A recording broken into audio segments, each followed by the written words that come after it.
இந்த இடத்துக்கு வர்றதுக்கு நான் ரொம்ப கஷ்டப்பட்டிருக்கேன். எவ்வளவு பயிற்சி பண்ணிருக்கேன் தெரியுமா?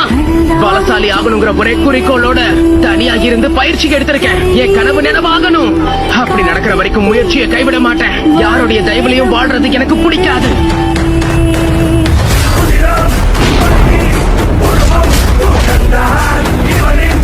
யாரோ 10 பேர் அடிச்ச டானானவை இல்லடா, நான் அடிச்ச 10 பேரும் டான் தான்.